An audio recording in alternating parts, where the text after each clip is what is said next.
जय श्री कृष्णासम। आप सभी का मेरे चैनल पर स्वागत है। आइए सुनते हैं बुधवार की कथा। एक समय किसी नगर में एक बहुत ही धनवान साहूकार रहता था। साहूकार का विवाह नगर की सुंदर और गुणवती कन्या से हुआ था। एक बार वह अपनी पत्नी को लेने के लिए बुधवार को ससुराल गया और पत्नी के माता पिता से विदा कराने के लिए कहा। माता पिता बोले, बेटा, आज बुधवार है। बुधवार किसी भी शुभ कार्य के लिए यात्रा नहीं करनी चाहिए। लेकिन वह नहीं माना और उसने वहम की बातों को न मानने की बात कही। फिर लड़की के माता पिता ने अपनी कन्या को विदा कर दिया और दोनों बैलगाड़ी से यात्रा प्रारंभ करने लगी। 2 कोस की यात्रा के बाद ही गाड़ी का एक पहिया टूट गया। वहां से दोनों ने पैदल यात्रा शुरू की। रास्ते में पत्नी को प्यास लगी तो साहूकार उसे एक पेड़ के नीचे बिठाकर जल लेने के लिए गया। थोड़ी देर बाद जब वो वापस लौटा तो वह बुरी तरह हैरान हो उठा, क्योंकि उसकी पत्नी के पास उसकी ही शकल सूरत का एक दूसरा व्यक्ति बैठा था। पत्नी भी साहूकार को देखकर हैरान रह गई। वह दोनों में कोई अंतर नहीं कर पाई।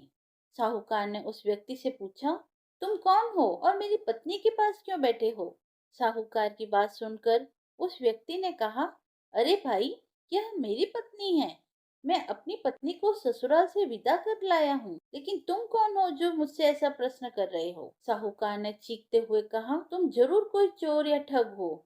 यह मेरी पत्नी है। मैं इसे पेड़ के नीचे बिठाकर जल लेने के लिए गया था। इस पर उस व्यक्ति ने कहा, अरे भाई, झूठ तो तुम बोल ही रहे हो। पत्नी को प्यास लगने पर जल लेने तो मैं गया था। मैं तो जल लाकर अपने पत्नी को पिला भी चुका हूँ। अब तुम चुपचाप यहाँ से चलते बनो, नहीं तो किसी सिपाही को बुलाकर तुम्हें पकड़वा दूंगा। दोनों एक दूसरे से लड़ने लगे। उन्हें लड़ते देख बहुत से लोग वहाँ एकत्र हो गए। नगर के कुछ सिपाही भी वहां पर आ गए। सिपाही उन दोनों को पकड़कर राजा के समक्ष ले गए। सारी कहानी सुनकर राजा भी कोई निर्णय नहीं कर पाए। पत्नी भी उन दोनों में से अपने वास्तविक पति को न पहचान सकी। राजा ने उन दोनों को कारागार में डाल देने को कहा। राजा के फैसले को सुनकर असली साहूकार भयभीत हो उठा। उसी समय आकाशवाणी हुई, साहूकार, तूने माता पिता की बात नहीं मानी और बुधवार के दिन अपने ससुराल से प्रस्थान किया। इसी कारण यह सब तेरे साथ हुआ है, क्योंकि तेरे ऐसा करने से बुद्धदेव तुझसे कुपित हो गए हैं और ये बुद्धदेव का ही प्रकोप है। साहूकार ने प्रार्थना की कि हे बुद्धदेव, आप मुझे क्षमा कर दीजिए। मुझसे बहुत बड़ी गलती हो गई। भविष्य में अब मैं कभी भी बुधवार के दिन यात्रा नहीं करूंगा और सदैव बुधवार को आपका व्रत किया करूंगा। साहूकार की प्रार्थना से प्रसन्न होकर भगवान बुद्धदेव ने उसे क्षमा कर दिया। तभी दूसरा व्यक्ति राजा के सामने से ही गायब हो गया। राजा और दूसरे लोग इस चमत्कार को देखकर हैरान हो गए। भगवान बुद्धदेव की अनुकंपा से राजा ने साहूकार और उसकी पत्नी को सम्मान पूर्वक विदा किया। कुछ दूर चलने पर रास्ते में उन्हें बैलगाड़ी मिल गई। बैलगाड़ी का टूटा हुआ पहिया भी जुड़ चुका था। दोनों उसमें बैठकर नगर की ओर चल दिए। साहूकार और उसकी पत्नी दोनों बुधवार का व्रत करने लगे और आनंद पूर्वक जीवन यापन करने लगे। भगवान बुद्ध देव की कृपा से उनके घर में धन संपदा की वर्षा होने लगी और जल्द ही उनके जीवन में खुशियां ही खुशियां भर गई। जो भी व्यक्ति बुधवार का व्रत करता है, वह बुधवार की व्रत कथा सुनता या पढ़ता है, उनको बुधवार के दिन यात्रा करने का कोई दोष नहीं लगता है और उनको सभी प्रकार के सुखों की प्राप्ति होती है। बुधवार का व्रत भगवान गणेश जी को समर्पित है और इस कथा का पाठ करने मात्र से आपके जीवन में धन, बल, बुद्धि, विद्या की वृद्धि होती है तथा आने वाले सभी संकटों का नाश होता है। प्राचीन काल की बात है। किसी ग्राम में एक साहूकार अपनी पत्नी के साथ रहता था। पति पत्नी दोनों भगवान गणेश की पूजा करते थे और दीन दुखियों की मदद करने के लिए हमेशा तत्पर रहते थे। ईश्वर की कृपा से उनके पास धन धान्य की कोई कमी न थी। बस कमी थी तो एक संतान की। पति पत्नी संतान नहीं होने से दुखी रहते थे। गांव वाले संतान न होने की वजह से उन्हें हमेशा ताना मारते थे। पर साहूकार और उसकी पत्नी को ईश्वर पर पूर्ण विश्वास था। ईश्वर जरूर कुछ अच्छा सोच कर रखे होंगे, ऐसा ही उनका विश्वास था। एक बार पति पत्नी मंदिर में गणेश जी के दर्शन, पूजा व अर्चना कर रहे थे। जब वह पूजा करके बाहर आए तो उन्होंने देखा कि एक बालक मंदिर की सीढ़ियों पर बैठकर रो रहा है। उसके पास किसी को न देखकर पति पत्नी दोनों बालक के पास गए, बालक को शांत कराया और उसके माता पिता को ढूंढने लगे। जब उस बालक के माता पिता पति पत्नी को नहीं मिले तो वह बच्चे को मंदिर के पुजारी के पास ले गए और उन्होंने पुजारी से बोला, ये बच्चा हमें रोते हुए मंदिर के बाहर मिला है, क्या आप इसके माता पिता को जानते हैं? पुजारी ने कहा, नहीं।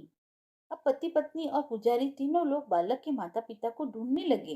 काफी देर ढूंढने पर बच्चे के माता पिता नहीं मिले तो पुजारी ने साहूकार और उसकी पत्नी को बोला, आप इस बालक को अपने घर ले जाइए। अगर इसके माता पिता इसे ढूंढते हुए आएंगे तो मैं उन्हें लेकर आपके घर आ जाऊंगा। साहूकार और उसकी पत्नी बच्चे को लेकर अपने घर चले गए। काफी समय बीत गया और बालक के असली माता पिता का कोई पता न चला, तो उन्होंने गांव के सरपंच से अनुमति लेकर बच्चे को गोद ले लिया और उस नन्हे से बालक का नाम गणेश रख दिया। कुछ दिन बाद गांव में एक पति पत्नी आए जो चोर थे। गांव में जाकर उन्हें पता चला कि गांव में सबसे ज्यादा धनी व्यक्ति साहूकार है, जिसकी अपनी कोई संतान नहीं है। उन्होंने एक बच्चे को गोद लिया है जिसके माता पिता का कोई पता नहीं है। धोखेबाज पति पत्नी यह विचार करने लगे कि साहूकार को कैसे लूटा जाए। तभी उन्होंने योजना बनाई कि वो उस बच्चे के असली माँ बाप बनकर जाएंगे। योजना बनाकर पति पत्नी दोनों मंदिर में जाकर बैठकर रोने लगे। उन्हें रोता देखकर मंदिर के पुजारी आए और उनके रोने का कारण पूछा। पति पत्नी ने बताया कि आज से 4 साल पहले इसी मंदिर में हमारा बच्चा खो गया था। उसे ही याद कर कर हम रो रहे हैं। तब से हम अपने बच्चे को अलग अलग जगह खोज रहे हैं पर वह हमें कहीं नहीं मिला। पुजारी ने बोला, एक बालक है जो उन्हें 4 साल पहले मंदिर की सीढ़ियों पर मिला था। शायद वह आपका ही पुत्र हो। वह बालक गांव के साहूकार के घर पर है। आप लोग मेरे साथ चलिए, आपके पुत्र को मिलवाता हूँ। इतना कहकर पुजारी उन दोनों पति पत्नी को साहूकार के घर ले गया। वहां जाकर पुजारी ने साहूकार को बताया कि गणेश के असली माता पिता मिल गए हैं।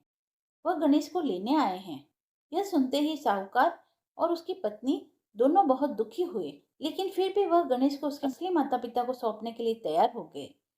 शाम का वक्त था। साहूकार ने उन दोनों पति पत्नी से बोला, आप लोग आज विश्राम करें और कल प्रातःकाल होते ही निकल जाइएगा। यह सुनते ही पति पत्नी दोनों खुश हो गए क्योंकि उन्हें चोरी करने का मौका मिल गया।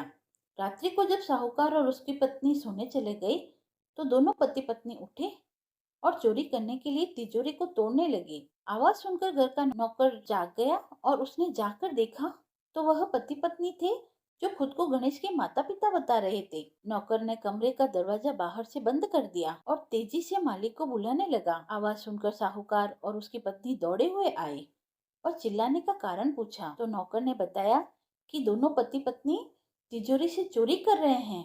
यह सब देखकर वह समझ गया कि ये दोनों गणेश के माता पिता नहीं, चोर है। साहूकार ने गणेश को देने से मना कर दिया और बोले कि चले जाओ यहाँ से। पर उन दोनों धोखेबाज पति पत्नी ने निर्णय किया कि वो अब गणेश को अपने साथ ही लेकर जाएंगे। पति पत्नी दोनों गांव के सरपंच के पास गए और बोले, साहूकार उनके पुत्र को वापस नहीं दे रहा है। सरपंच ने साहूकार और उसकी पत्नी को गणेश को साथ लेकर सरपंच के सामने प्रस्तुत होने को कहा। साहूकार अपनी पत्नी और गणेश को लेकर आ गए। तब सरपंच जी ने फैसला किया कि साहूकार की पत्नी तथा दूसरी औरत जो गणेश को अपना पुत्र बोल रही है, उन्हें सूर्य देवता के सामने अपना आंचल फैला के खड़े हो जाना है। दोनों औरतें अपना आंचल सूर्य देवता के सामने फैला के खड़ी हो गई और प्रार्थना करने लगी। भगवान गणेश के आशीर्वाद से साहूकार की पत्नी के आंचल से दूध की धारा गणेश के मुंह में आ गिरी। यह देखकर साहूकार और उसकी पत्नी को बहुत खुशी हुई और सरपंच ने गणेश को साहूकार को सौंप दिया। वहां पर खड़े सभी लोग गणेश भगवान की जय जयकार करने लगे। हे गजानन जी महाराज, जैसे आप साहूकार और उसकी पत्नी पर तुष्टमान हुए, वैसे ही आपकी कथा कहने वाले, सुनने वाले और हुक्कारा भरने वाले सभी पर अपनी कृपा दृष्टि बनाए रखना। कथा समाप्त हुई। यदि आपको कथा पसंद आई हो तो आप मेरे चैनल को लाइक, शेयर एंड सब्सक्राइब करें। धन्यवाद।